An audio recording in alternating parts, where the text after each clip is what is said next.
오늘 소개해드릴 책은 송재영 저자의 인생이 설레기 시작했다입니다. 사소한 일상 속 별처럼 반짝이는 삶의 축복. 누구나 설레는 인생을 살고 싶어한다. 그러나 설레는 인생을 할 수 있는 사람은 그 누구도 아닌 나 자신이다. 읽어보도록 하겠습니다. 저자 소개 먼저 해드리겠습니다. 송재영. 도심의 불빛들이 한눈에 보이는 산날만 허름한 집에 살면서도 꿈을 잃지 않고 살아온 청년이 50이 되어 두 번째 인생을 시작하며 쓴 글입니다. 주어진 환경에 대해 절망하기보다 극복하기 위해 노력할 때 위로와 용기가 되어주었던 마디마디의 추억과 장면들을 글로 옮기는 작업을 하였습니다. 이런 기억들이 기록되어 있기에 쓰러지고 넘어지더라도 결코 주저앉거나 포기하지 않을 것 같습니다. 현재 힘든 삶의 미래가 걱정되고 막막한 M세대 친구들, 부모 자식을 위해 청춘을 불사르고 이제 갈 길 잃어버린 젊은 오빠 누나들에게 이 글을 조금이나마 위안이 됐으면 하는 바람입니다. 목차부터 소개해드리도록 하겠습니다. 파트 1, 두근두근, 파트 2, 알콩달콩, 파트 3, 새록새록, 파트 4, 손도손으로 진행되는데요. 그럼 두근두근 읽어보도록 하겠습니다. 나의 집 짓기. 사람들은 집을 지으면 10년은 늙는다고 한다. 나도 집을 지었다. 집을 지으며 건축가나 설계사가 아니면 모를 많은 것들을 알게 되었다. 사람이 거주하는 방의 길이와 높이는 몇 미터 정도가 되어야 하는지, 2층으로 가는 계단들의 높이는 몇 센치 정도가 오르내리기에 가장 적당한지, 용도별 문의 크기와 여닫는 방향은 어떠한지를 이제 안다. 한 채의 집이 완성되기 위해 얼마나 많은 사람들의 수고로움이 더해지고 얼마나 많은 것들이 필요한지도 안다. 내가 지은 집에 산다는 것은 그 집에 대한 모든 것을 알고 있다는 의미다. 집에 대한 이야기를 조심스럽게 꺼냈을 때 아내는 산뜻 동의해 주었고, 다른 사람들은 아내가 싫어해서 주택으로 가지 못한다고 하는데 마당에서 텃밭 가꾸며 사는 게 좋다고 했다. 결혼 후 남자는 태어나서 성 하나쯤은 있어봐야지 라며 호기롭게 나의 버킷리스트에 집 짓기를 올려놓았다. 이런 마음을 알기에 나에게 맞춰주려 했던 것 같기도 하지만 어쨌든 무척 만족하고 있으니 다행이다. 집을 짓기로 하면서 살고 있던 아파트를 처분하고 전세로 이사했다. 대지를 구할 돈을 마련해야 했다.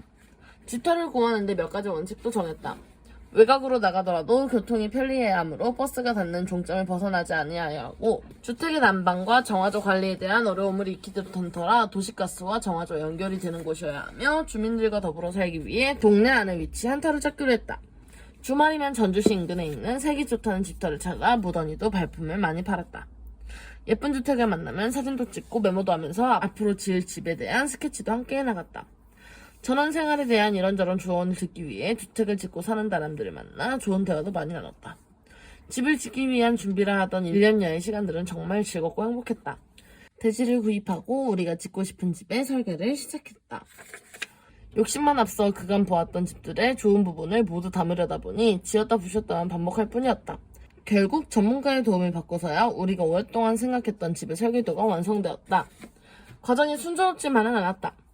조용한 마을에 외지인이 들어오는 것을 마땅치 않게 여기신 동네분이 차량으로 길을 막아 공사가 중단되기도 하고, 동네 부지를 이용하지 못하도록 철조망을 쳐서 궁궁에 빠지기도 했다. 가족 간에도 마음이 맞지 않아 다툰다는데 오랜 세월을 동네분들만 지내다가 이방인이 들어오는 것에 대한 거부감이 있는 것은 어찌 보면 너무 당연하다. 가족으로 인정받기 위해 내가 다가가야 한다는 마음으로 노력했다. 인상이 좋다고 말해주는 사람들의 호감과 인사성 밝은 천성도 도움됐다. 집을 완성하고 울타리를 두르고 잔디를 심고 텃밭과 꽃밭도 만들었다. 텃밭과 꽃밭은 그렇다고 하더라도 잔디는 대신 고민을 조금 했다. 전원생활을 힘들게 하는 것 중 잔디도 단연 선순위로 알려져 있었기 때문이다. 뽑을 때 뽑더라도 초록 가득한 전원주택의 환상을 포기할 수 없어 마당에 잔디를 촘촘히 심었다. 충전용 예초기도 구입하고 1년에 4번 정도 잔디를 깎는다. 잔디를 깎고 나면 이발하고서의 깔끔함과 단정하는 버금감을 희열을 느끼게 되어 오히려 나에게 기쁨이 되고 있다. 집의 소재는 목재로 하였다. 딱히 목재에 대한 정보나 지식이 많았던 것도 아닌데 단지 목재가 건강에 좋다는 말에 이끌렸던 것 같다.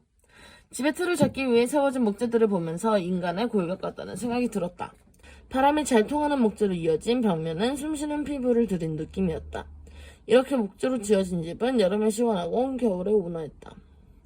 이사하던 날 어릴 적 읽었던 동화책을 떠올리며 다 큰 아이들을 방강제로 데리고 2층씩 창문을 통해 지붕에 자리를 잡았다. 멀리 모악산 정상의 불빛이 깜빡이고 밤하늘에 초롱초롱한 별이 우리에게 쏟아졌다. 그때 함께 나누었던 꿈들이 아이들의 옛날 이야기에 오랫동안 남아있었으면 좋겠다. 집 안에 누워 가만히 눈을 감아본다. 살랑이는 바람결은 나를 스쳐 지나가고 내리는 별빛방울의 감촉은 나의 숨통에 부딪혀 부서지며 소록소록 소리내는 하얀 텅 빈 가슴을 따뜻하게 덮어준다. 밖의 풍경이 완전히 나에게 몸에 전해진다. 나의 집 하나하나가 된다. 기적을 일으키는 숫자 100. 100점을 받아본 게 언제였나 생각해본다. 초등학교 시절 이후엔 예체능 과목 이후에 100점을 받은 기억이 없는 것 같다. 우리는 누구나 100점을 꿈꾸지만 능력의 한계로 쉽게 얻지도 못할 뿐더러 누구에게나 허락된다면 그만한 가치도 없을 것이다. 100점이 가지는 가치가 빛나는 이유는 모두 맞추어서 대단하다는 의미보다 100점을 받기 위해 쏟았을 정성과 노력을 인정해주는 것에 있다고 생각한다. 100점을 받으면 더 이상 아무런 말이 필요 없다.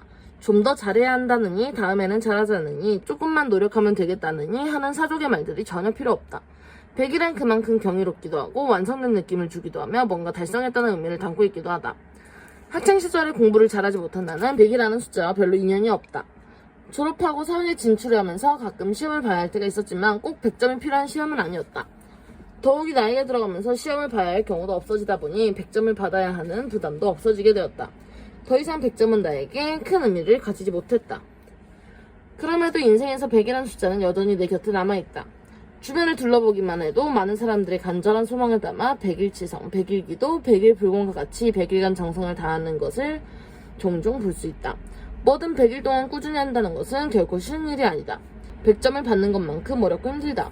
그렇기에 100일간 소망하면 이루어진다는 믿음도 생겼을 것이다. 나도 100일 정성을 들인 적이 3번 있다. 처음 100일 미사는 큰애를 위해, 두 번째 100일 필사는 둘째를 위해, 마지막 100일 프로젝트는 나를 위한 시간이었다. 큰애가 고등학생이었을 때 많이 힘들어했다. 아버지로부터 아무것도 해주지 못하는 자책감과 무기력에 많이 괴로워했다. 그때 내가 다니던 성당에서 100일 새벽 미사를 시작한다는 공고를 보았다. 많이 고민했다. 직장 생활하면서 하루도 빠지지 않고 100일 동안 새벽 미사에 참가한다는 것이 결코 쉽지 않은 것을 잘 알고 있었다. 그래도 그땐 뭐라도 해야 된다는 절박감에 일단 시작했다. 겨울에 시작하여 봄이 되어 끝났다. 의외로 많은 분들이 새벽을 열고 성당에 모여 기도하는 모습을 보면서 많은 것을 보고 느꼈다. 가능 늦은 회식에 천금 같은 몸을 간신히 들쳐매고 참여한 미사에는 신부님이나 수녀님에게 전날 음주 후유증을 보여야 하는 민망함도 있었다. 한 달 정도는 일어나는 것조차 무기력했다. 시간이 지나면서 다른 세상과도 같은 경건하고 익숙한 성당에서 홀로 무릅쓰고 기도를 할 수 있는 행복을 누리게 되었다.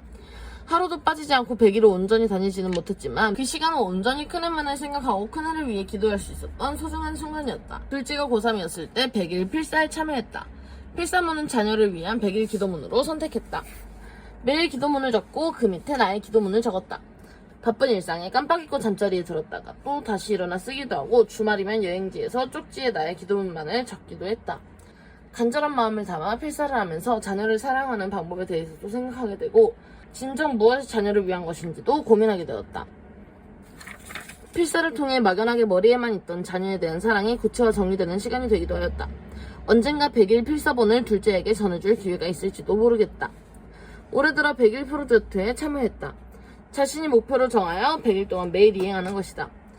이번에 꼭 해볼 생각으로 중도에 몇 차례 포기했던 것을 목표로 정했다. 진짜 마지막으로 100일간 노력해보기로 한 것이다. 100일간 꾸준히 하면 습관이 될 수 있다는 기틀은 마련할 수 있을 것이라는 바람을 가지고 시작했다. 매일 내가 하기로 한 과제를 하였는지 단톡방에 올려 프로젝트에 참여한 사람들과 공유하게 된다. 그래서 어느 정도 반간제 동의력이 생긴다. 초등학교 시절 매일 숙제를 마쳐야 하루가 지나가듯 단톡방에 동그라미를 올리기 위해 하루도 빠짐없이 열심히 했다. 100일 프로젝트 종료 오프 모임에 참석해서 각자 소감을 나누는 시간도 가졌다. 모두가 이 기간을 통해 정말 놀라운 변화를 느꼈다고 했다. 100일이 지나 더 이상 단톡방의 결과를 공유하진 않지만 아직도 내 마음 톡방에는 매일 동그라미를 올리고 있다. 습관의 근육을 단단하게 키웠으니 잘하리라 응원해본다. 3번의 100일 여정은 혼자가 아닌 함께였기에 가능했다고 생각한다.